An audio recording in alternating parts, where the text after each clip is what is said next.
Some old YouTubers are just jealous of the streamers. I actually think a lot of people are jealous of the people who are getting popular through streaming, including Hollywood. But we won't be talking about Hollywood today. We're going to be talking about old YouTube, and in particular, a situation that went down between Jake Paul and Marlon. Jake Paul, of course, who was one of the people who's been known on YouTube, on social media for a long time, and Marlon, who is very new to the game and is one of the people who does streaming and IRL streaming, in real life streaming, for those of you who don't know what the acronym is.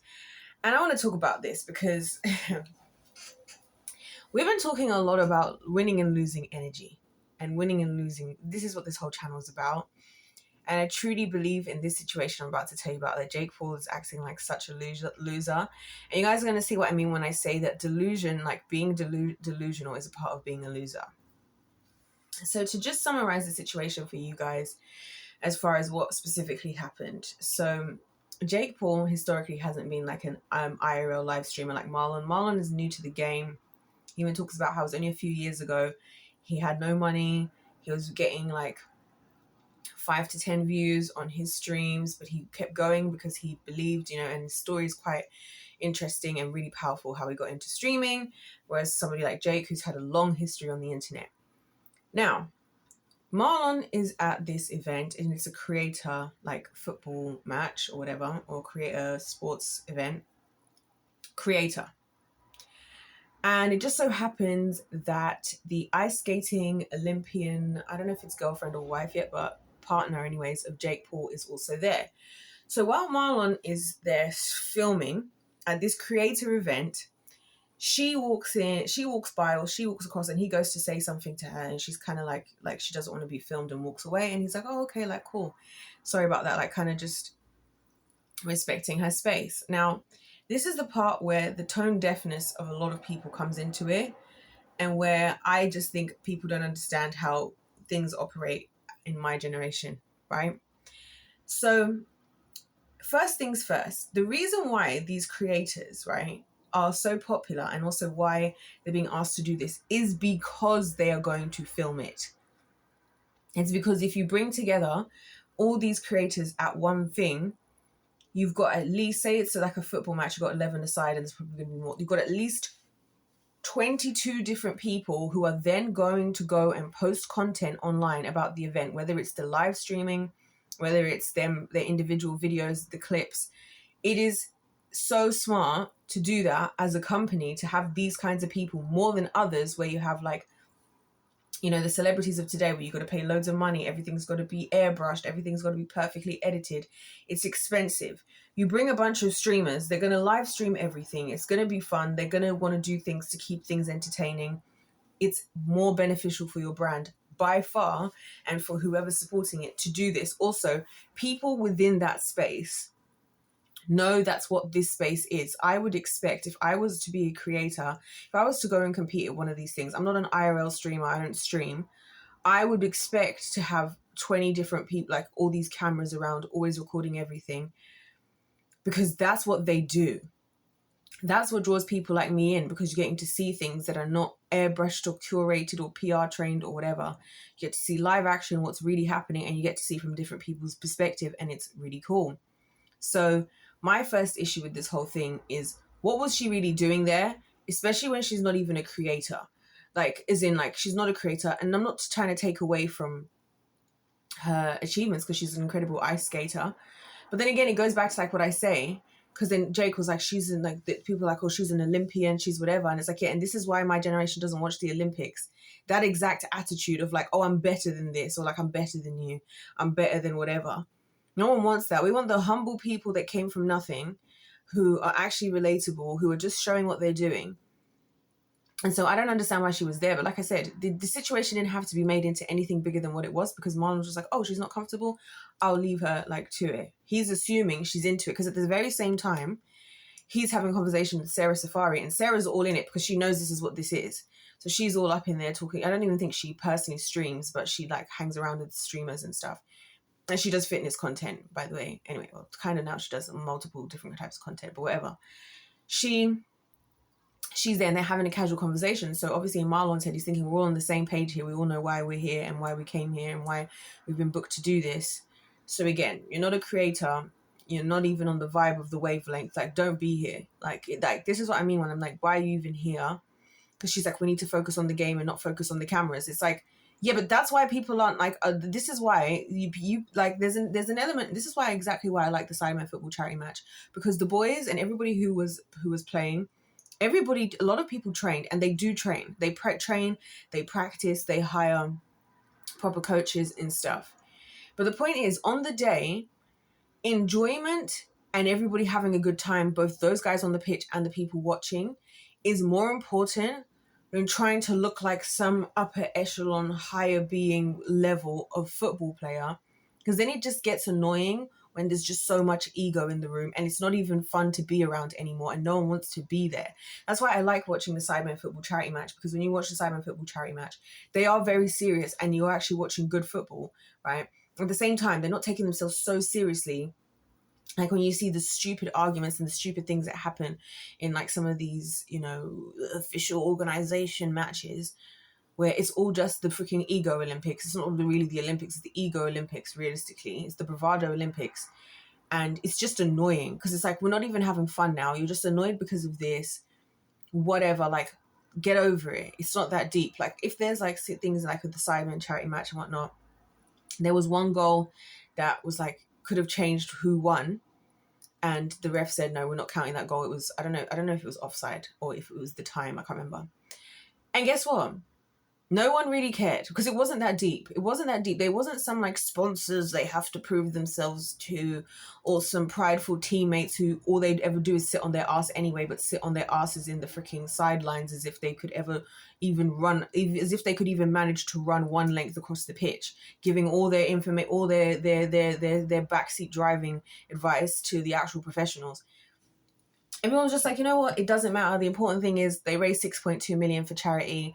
They all had a good time. A lot of people who never scored before in Wembley got to score in Wembley. The fans were enjoying watching it. It's a win-win-win. This is why we like this kind of stuff. Like, this is why I engage with this kind of stuff, because it's not all of this, oh, well, we need to take everything so seriously. It's not fun when it's too serious anymore.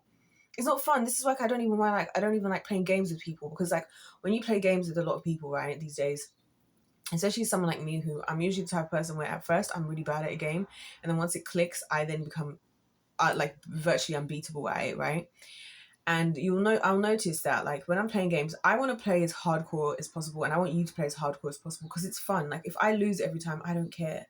But I realize people get all in their emotions and all in their feelings, yeah, when it's like, oh, you don't have to go that hard, you don't have to this. Like, why are you such a little wet wipe?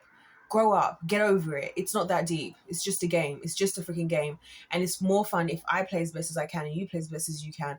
And then whoever wins, wins. It's not that freaking deep.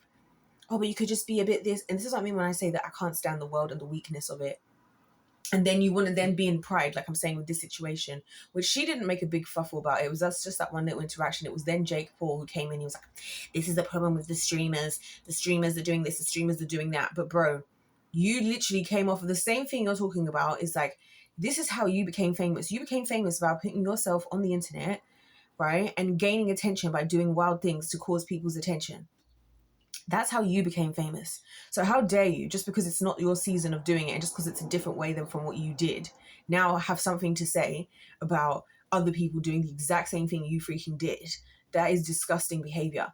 No, on top of that, what made it even worse, because even Marlon was like, I don't know why he's making such a big deal. It's not that deep. I just denied her simply. But Jake is using this as a whole big thing. Then Jake is going on to say, oh, by the way, guys, I got a big announcement. And then it was like May 5th or something, I'm going to be live streaming this event where it's going to be like all these people working out on a beach somewhere in the United States, and it's sponsored by Netflix and sponsored by this. And I'm like, you see what I'm saying? This is why you're having this hater energy, because you're doing this. You're all in bed with all the big wigs, the big organizations that a lot of us don't care about anymore, because we've seen like what it means to be like at the top level in these organizations. They're all on the Epstein's list. They're all doing weird, shady things with people, right? And then you now want to be the one to then go and be in bed with these people and then now announce you're streaming. I thought streaming was the problem. We're going to be doing an IRL stream. And then if it doesn't work out, and this is what I think is just hating. I think a lot of people are hating on Marlon, because I've said it before. Marlon is the classic case of the type of people that get hated. It's always, if you have anything that anybody else wishes they could have had, then people hate on you. People don't mind supporting somebody that like used to be really fat or considers themselves really ugly. Like, self-deprecation is like one of the greatest ways to gain an audience and to gain support, because everybody wants to hate themselves. It's offensive in society to have any level or any degree of confidence. To believe in yourself is offensive. To not necessarily to want to work on yourself and have the discipline to actually work out, for example, is offensive. To like to have take pride in like the things you do and be successful and skilled at something and actually dedicate yourself to becoming good at something, rather than just saying, oh, well, I'm not good at this, I'm not good at anything, and I'm just this. That's offensive. To be good looking, which is what I think is his real issue, because Marlon talks about how he hated the modeling industry, he hated how it was, he hated how he had to be, but then he got kind of scouted and it was a way for him to get money that he could then use to buy his streaming equipment. A lot of people are like, there's no way, that doesn't make sense in a lot of people's heads, because people are so desperate to be seen to be as good looking or to be seen as whatever, that because somebody else says that and somebody else says that, there's no way that can be true, because, and again, it's a projection. I don't think Marlon would be getting this amount of hate if he wasn't this handsome, because how many people have been doing streaming stuff and have been involved in all these different things, and you have Jake Paul calling out Marlon on freaking whatever this is, and then next thing you have over this creator event where they're supposed to literally stream, and then you have flipping, what's his name, these random hood niggers in England. When he was here in London, he comes down from his hotel, he's just there in a t-shirt, and I think this is what bothers people. This is what bothers people, is the fact that somebody like Marlon, like a lot of other people, he's not trying. So he's just out here. If you ever see him, he's just in a t-shirt and like shorts, or like sweatpants and like sliders, and he's just vibing. He's come downstairs, he's just eating, he's not trying to show off. He's not one of those wearing a shirt tight enough that you can see his biceps, or you can see the little V where his pectoral muscles are sticking out, you know what I mean, or walking around shirtless. He's not showing off anything. He's just living, and he's always finding himself in the trouble. And I'm like, this is what I feel like it's giving jealousy. And even from Jake Paul's, I feel like it's giving jealousy. I feel like it's giving, obviously he's handsome, he's tall as well, and he's very athletic, but again, he trained for it. When he was broke, he used to play basketball in his garage on stream, when he literally was at the end of himself. No one was going to remember that. No one's going to remember the fact that he actually specifically trains, and like, he was one of the people, even at the Cyberman charity match, he was one of the best players, like from the States, if not the best player, or one of the best players from the States. But then he also was training for a long time before, which he also documented, but nobody's going to give him the credit for that. That's what I'm saying. It's giving hater energy. Similar with Jake Paul. It's like, Jake, bro, this is how you came up. You guys are part of the blueprint that gave people like Marlon or others the idea that you can put yourself online and make a complete difference in your life, right? And difference for yourself. Your girlfriend, who you're even defending, wouldn't know your name if it wasn't for social media. She wouldn't know who you are. You only managed to find her and even get into the kinds of places where she would be because of all of this. And then now you want to come to this guy who's doing exactly what everybody else is supposed to be doing, the next generation of whatever this developments of technology is, and you want to sit there like a hater talking about, oh, Marlon, this. It's giving such strong loser energy. Do you guys understand what I'm saying when I'm telling you guys about winning and losing energy, and how like some people are just doing such straight loser behaviors? Like, these are the loser behaviors I'll be talking about, because like, what do you mean? What do you mean? Like, what do you mean? Oh, Marlon this, Marlon that. Shut the freak up. Shut up. You hater. You actual hater. This is how you got to your place. You didn't get there because everybody was all loving. You got there because you also put yourself on the internet, and you also grind, and you also uploaded videos. And I respect the grind, and I respect the hustle. But I feel like a lot of old YouTubers getting annoyed about streamers. You're just sad that you're not relevant anymore. And the reason you're not is for the same thing like people said about the Mr. Beast effect and how Mr. Beast ruined YouTube. Because once upon a time, the first like video, I think the videos just used to be people just casually like kind of doing like what I'm doing, but showing their day, just recording. There wasn't all this crazy editing, all these thumbnails that change. Because you know, now everybody has like 30 thumbnails, because to try and get people in. So now you have the first thumbnail that comes out, and then the thumbnail changes to another one. Now everything has to be hyper edited. Everything has to be to the T, the perfect lighting, the perfect sound, the perfect this. It's airbrushed just the same way Hollywood is. That's why people have moved to streaming, where Kai Cenat gets famous, because in one of his first most viral clips, he gets famous literally because there was a rat that ran past him in his house behind him, and everybody could see it on stream. He didn't have the chance to cut it out and pretend it never happened and try and sit on a high horse of self-righteousness or whatever. He just had to deal with it. Everybody saw it. It was funny. Some people found it relatable, growing up in the struggle, and that's how he got famous. That's how a lot of these people got famous. Even something like Marlon, you know, talking about his woes, being broke. He keeps saying about in the beginning of his career, you know, he used to just take videos on the bus and he used to talk about how grateful he was still, even though he was going through hard times, but he was so grateful, you know, that he actually was able to still get to where he needs to get to. And he's going to get on the bus with a smile on his face, even though he's struggling through everything that's happening. And he was inspiring people in the same position. And then now you want to talk about these streamers as if they're some nuisance. They're a nuisance to you because they're a nuisance to your bank account. Because they're not a nuisance to the rest of us. They're not a nuisance to a whole lot of us who are enjoying watching them. They're not a nuisance to me who like, okay, I watch a Premier League match and I've got all the perfect angles, the Champions League, the whatever league, right? All the perfect angles, all this and whatever. I've got to go and pay for this service. I've got to go pay for that. The Simon charity match. I can just go onto YouTube, I can go onto Twitch, I can go onto all these places and I can see the behind the scenes. I can see them getting on the flight, what they were doing at the airport, how they were feeling. I can see their behind the scenes training of what their training they did, what their first experiences were when they got to England, what they went and ate in London, what they was like on the training day, an entire vlog from when they woke up to when they go and get out on the pitch, to what happened afterwards, to the aftermath, to how they felt. Like, it's so much more interesting than going and watching the freaking whatever overproduced stuff that other people are doing. It's so much more interesting because one thing I've noticed as well, and this is what I've been noticing like myself, because I think about like, you know, the future of my own self being on the internet, is a lot of people, they have an idea when they put themselves out there. They can only put like, so now I can only put out what I'm able to put out right now for what my life is. I can't like, I could try and fake it, but people know that I'm allergic to that. But you know, what people seem to forget, and I think creators, is you drew people in with what you were doing at the beginning.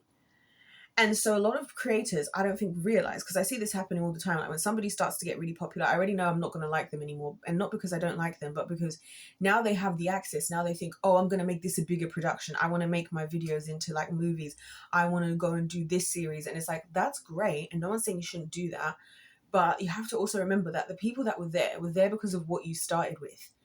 They were there because of how things were when you started, you know. And somebody said this once upon a time about Drake, you know, the rapper. I'm not a fan of him, but you know, some people said that. I heard someone say once, a long time ago, that, you know, Drake is not as popular and popping in the way he once was, because he went from being relatable to now he's rich. From when he was making music that people could relate to, now he's making like rich guy music, where it's like, okay, the type of people you're talking to, they can't relate anymore.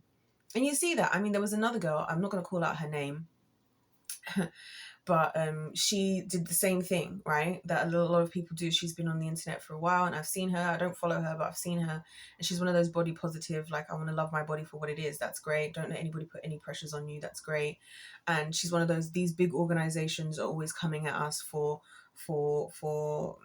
trying to take advantage of this. We have to blame them for the beauty standards.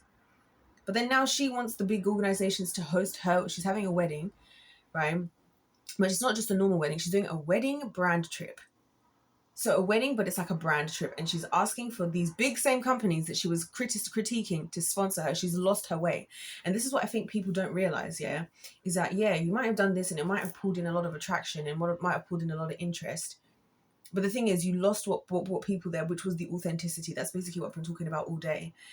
You've lost what brought people in the first place, which was your authenticity, your relatability. You know what I mean? And without the airbrushing, when you just were yourself, without thinking, oh, what are the comments going to say? I know the comments are going to eat me up. I know the clips are going to do this. When I hear people saying those statements, it's like, so I know that we're not getting a realistic version of who you are, because you're so concerned about what people are going to say, how your views are going to go, how much whatever.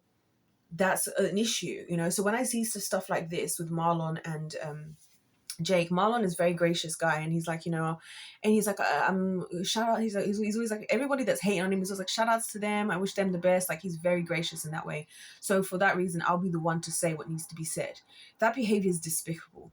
That's behavior is despicable. Jake should be happy to see whatever he should. If anything, he had any comment to say is, I really respect Marlon for not egging on more and not trying to force his girlfriend or his partner more into the footage, and just respectfully, quickly reacting and being like, oh, she doesn't want to be in it. Okay, cool. I'm gonna take a step away. That's what Jake should have actually brought attention to. That's what Jake should have been like. You know what? Respect to Marlon for that. He didn't have to do that. He could have made a bigger deal. He could have taken advantage. So I appreciate that he just was like, "Hell, I see what the situation is. I'm gonna back up."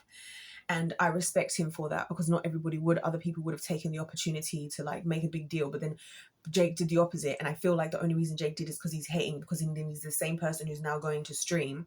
So you still want to be a part of this, and you still want to get attention in the same space and the same sphere you were critiquing.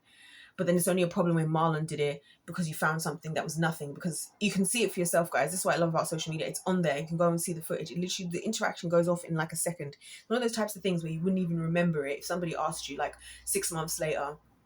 You wouldn't even remember it happened, because it was such a quick and just simple, like, oh, she doesn't want to be on the camera. Oh, okay. And if anything, he was probably thinking, hey, do you want to, because we're all here showing each other to give each other exposure. Hence why I know about Marlon. It's not because I ever followed him. It's because he went on Sidemen Inside on their show, and then I found out about him there, and then I started to see him in other people's things, and every time the Sidemen do something, this is what I really respect about them. They always bringing on people who are smaller than them to give them a platform. So like, I didn't know who Angry Ginge was before the Sidemen. I didn't know who Danny Aarons was. Well, Danny Aarons I knew from Locked In, but that's a similar thing. It's social media. All these people I've come to now follow, and who I really like following, simply because I heard about them on the Sidemen and their exposure, because they're all recording together and it's all this stuff. So I'm like, oh, this is cool. So now I watch Marlon as well. I didn't know who Lacey was. Lacey was in the Sidemen track match. I didn't know much about him. Now I know more about Lacey. I know more about his backstory. I didn't know much about, you see what I'm saying? And you're getting exposed because they're doing this. This is why they do it. So there's a part of Marlon who's probably like, hey, if you want to come in, like, you can see, we can all share each other's communities, and everybody can kind of get to know other people more. Like, again, I would have been cool to hear from her. I've never heard about, I've just seen her as an Olympian. And again, they don't even pay that well for the Olympics, right? Missed opportunity. If she doesn't want to be on social media, that's cool, but then also missed opportunity that people could have got to see her, in a different setting, in a different light. She could have potentially, built something up for herself. Of course, if she doesn't want to do that, then that's absolutely fine as well. And I'm not blaming her for the actions of her, of Jake, but I just feel like, so why were you critiquing the streaming to then go and stream? But then your stream is all sponsored by Netflix. You wonder why we're not there. The moment I had sponsored by Netflix, I was like, I'm not what I don't care. And I know a lot of people are not going to care, because it's just going to be another thing where they have to keep up with the laws and the legals and the this and the this. No one cares anymore. We're bored of it, because we've seen old Hollywood, we've seen all these old organizations, and all that it is them just lying and putting on a facade, and them being freaking creepazoids behind the scenes, doing weird things with children.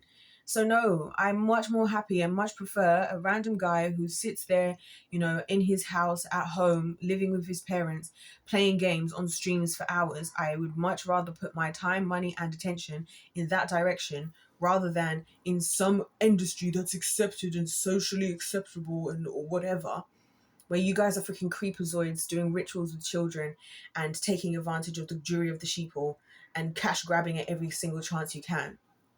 I think I know where I would rather be. Yeah, I'd rather watch Marlon there, just sitting there doing whatever. Like, I've been watching these guys doing random things, just random stuff I watch these people doing, and I enjoy it. It's a great use of my time. It's not a great use of my time being on Netflix. It's not a great use of my time is watching the freaking Premier League and the Olympics. The Olympics, where you had to have, celebrities coming in like Pink to pay all the extra money for the girls doing volleyball, so that they pay their fine so they could wear longer shorts. Because why do they need to wear such short shorts? You have the Olympians, and then you have, oh yeah, the Olympians, how incredible. Then you have Larry Nassar, who was found out for the gymnastics to be doing sexual abuse with the women, and there's all these stories. And you think that I now respect that more than I respect a streamer who's just a person, an average person at home taking videos.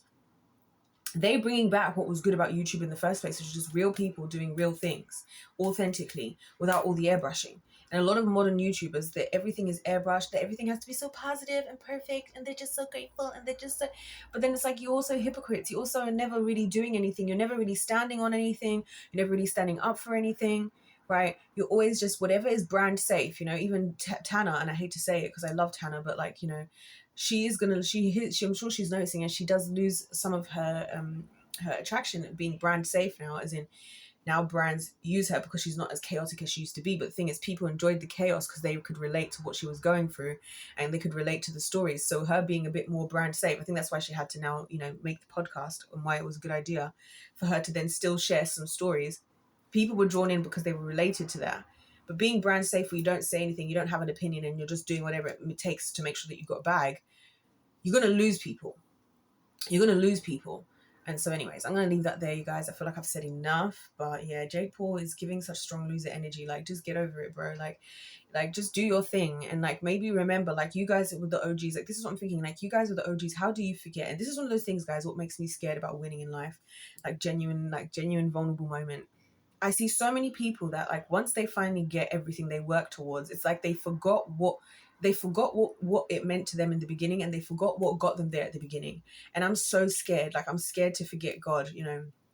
I won't, I guess, because we're too close. I feel like at this point where it's like we're literally inseparable. Like, there is no way where we're not in constant with each other. So I don't think that's possible. But what if I lose this? Like, I think to myself, sometimes I'm like, oh, I'd love to upgrade my cameras and like get a new camera and do this and do that. And then I'm like, but maybe I should never do that. Maybe I should, no matter what happens, just stay how I am.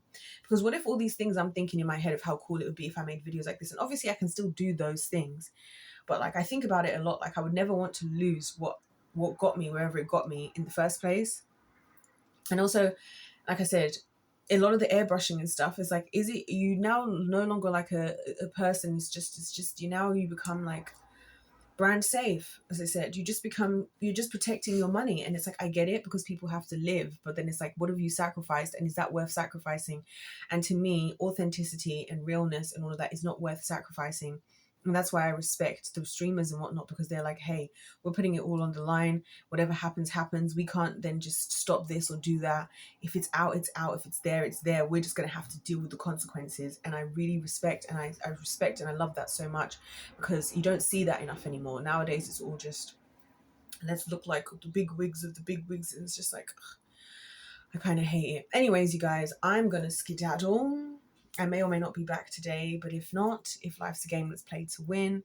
I just don't like how this situation was dealt with. I feel like people need to give Marlon a break. He's not doing anything wrong. He's literally not doing anything wrong. He's just new to the game. He's doing what other people are doing. And I'm sick of him getting a lot of backlash. And again, from somebody like Jake, he should understand. And that's why I'm like, they're jealous, because it's the only reason you're reacting like this. You'd either be happy to say, oh, I'm happy to see the new generation of people content creating, and I was glad to be a part of the last one, or you either jump on board and just do it and wise up to the times. But what you don't do is go and point somebody, like call somebody out for doing something that they're not even guilty of. Like, what are you talking about? Anyways, if life's a game, it's played to win. God bless you all. God loves you. I love you. And I'll see you in my next one.